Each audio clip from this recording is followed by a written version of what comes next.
namin guys kapag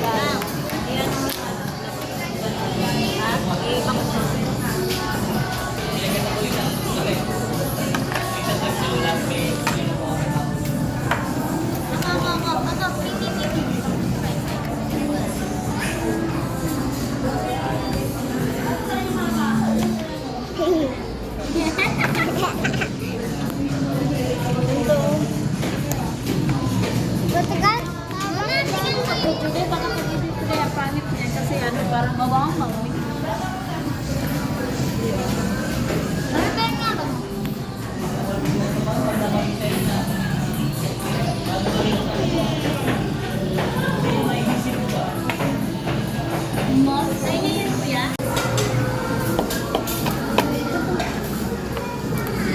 Ay, isang bata, stress na stress. Gutom ka na, Day.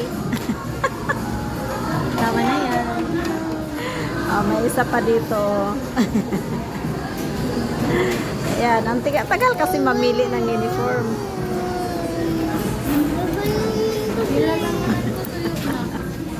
Wala nang Ate Sam. wala pa.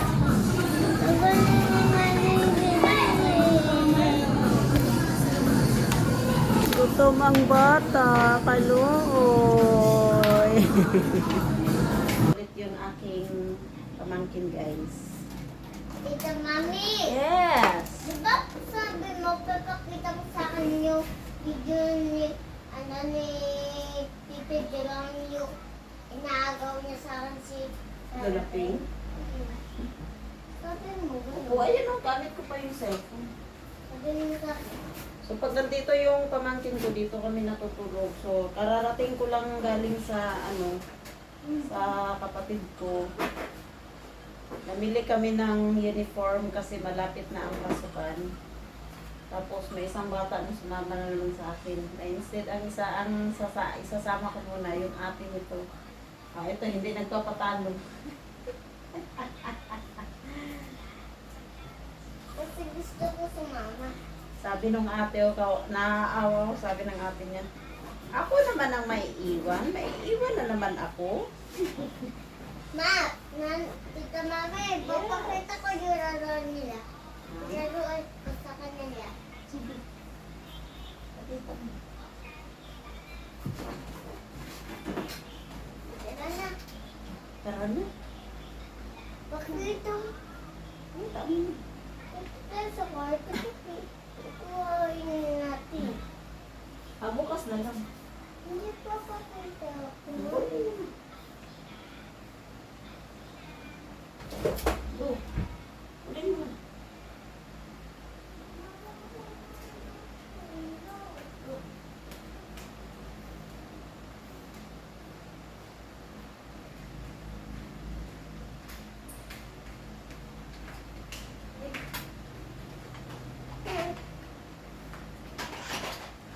Palit ang sa kanila.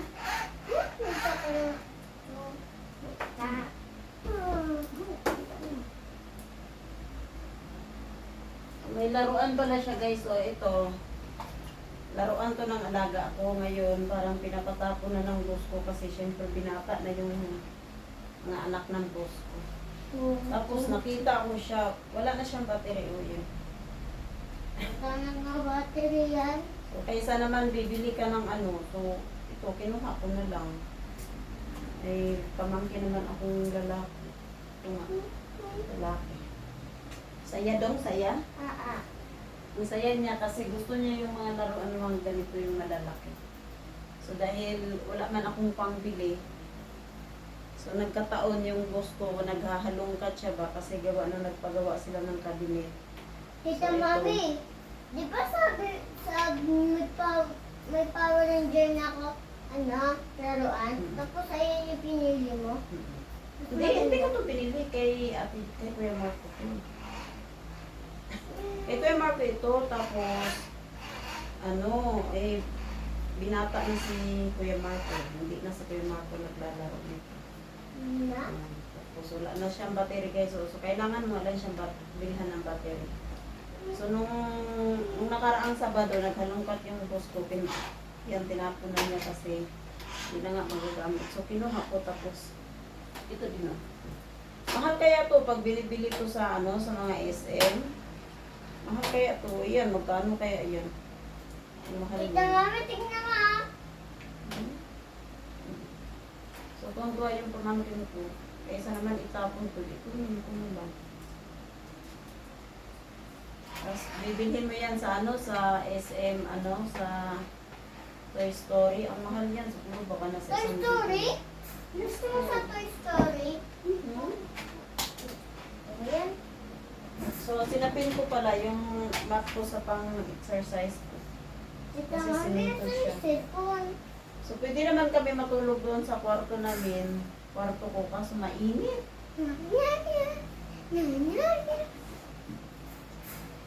So, nung mga ilang araw doon ako natulog sa kwarto ko kaya sobrang init. Parang kulang na nga lang ano eh. Nagtanggal ako yung damit ko kasi sobrang init. Pinagpapawisan yung likod ko kahit nasaan na ako kahit nakatapat ng electric fan sa akin. Ah? Tita Mami. Tapos ito pala yung nabili kong bago kong gumuto na to guys. So, nabili ko to. Sabi mo sa kanila may nabili. Ikaw, nibag ko. Tapos mag-aral na pala to guys. So ito last na itong masama-sama dito. Masa kung dala-dala ko naman to dito kapag kayong walang pasok, ganun. Pero pagka may pasok, yun, hindi. Kasi mag-aaral na to. May mga gamit na to pang school. So binilhan siya ng isa sa kabilang ano, sa side ng tatay niya. Sa tito niya doon sa kabila. Tapos kanina, namili kami ng mga uniform. Oh, mahal guys, mga uniform guys, napakamahal. Gumastos ako ng nasa 3,000 yata na higit. Kulang-kulang 4,000. Uniform lang yun, wala pa yung mga school supply. Tulad ng mga notebooks. So, ang hindi ko palang nabili sa kanila is yung mga notebooks na lang. Mga papel, ganun. Pero mga iba, basta yun na lang, mga sapatos kumpleto na sila, basta notebook na lang. So, aantay ako ulit ng sasahod ko bago ako makakabili ng ano kasi ang pasok pa naman nila is sa June 8 pa naman. So, tama-tama magkasahod ako. So, yun na lang naman yung bibili ko. Yung mga notebook.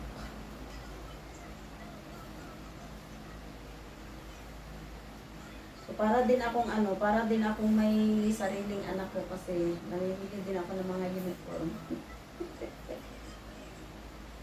Tinanong niya ng kapatid ko guys kung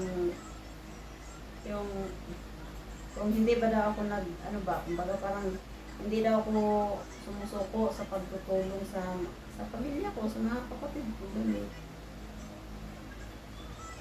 Sabi ko, hindi. Never mangyari yan na magre-reklamo ako. Diba? Kaysa naman pabayaan ko yung mga kapatid ko. So, kapatid ko. Parang nakapokus naman ako guys dito sa mga yung nandito, yung malapit sa akin. Kasi nga, maliliit pa itong mga pamangkin kong andito. So, parang sila talaga yung nakaano. So, hindi na nga ako nakakatulong sa mama. So, sabi ko kay mama, nagigilty ako kasi. Tita Mami! Yes! Sabihin mo lang may energy yun eh.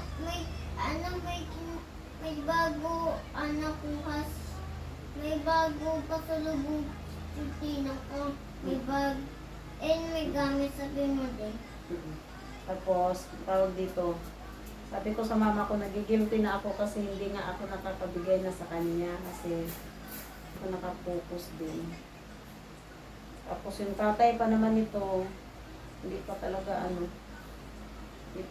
hindi ko naasahan na makapag-ano.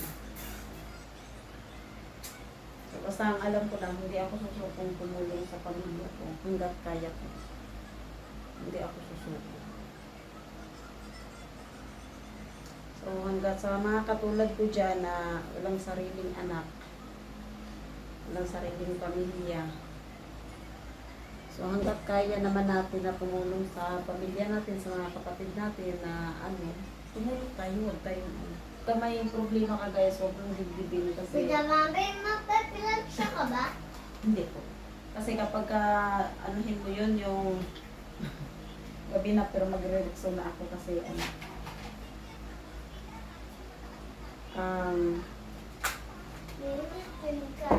Pagka may problema, huwag dibdibin kasi kapag dinidibdib mo guys na pag may problema ka, lalong bibigat sa pakiramdam kapag kaisipin mo yung problema. Ako kasi, iba yung style ko kapag hanggat kaya kong magtrabaho ako. Ito yung trabaho ko. Kaysa naman hindi ako magtrabaho, hindi mas lalo nakakapanghina. Wala kang income, ganun.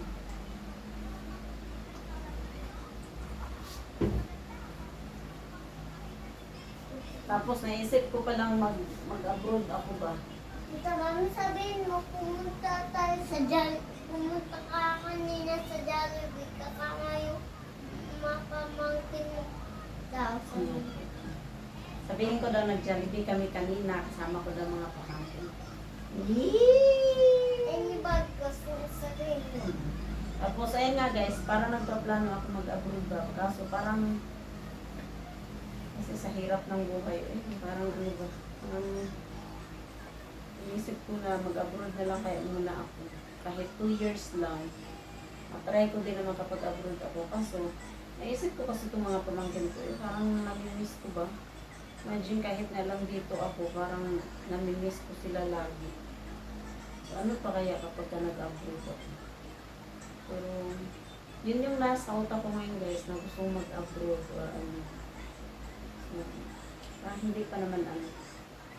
Pero parang nangingibabaw sa akin na gusto kong mag-abroad. Hindi siya 100% na mag-abroad ako. Pero yun nasa isip ko na gusto kong mag-abroad para sa pamilya. Yun, sa mama ko, sa mga pamangkin. Yun, kasi sa kapatid ko andito, parang malabo na yung tatay nito is makapagtrabaho, makabalik sa trabaho.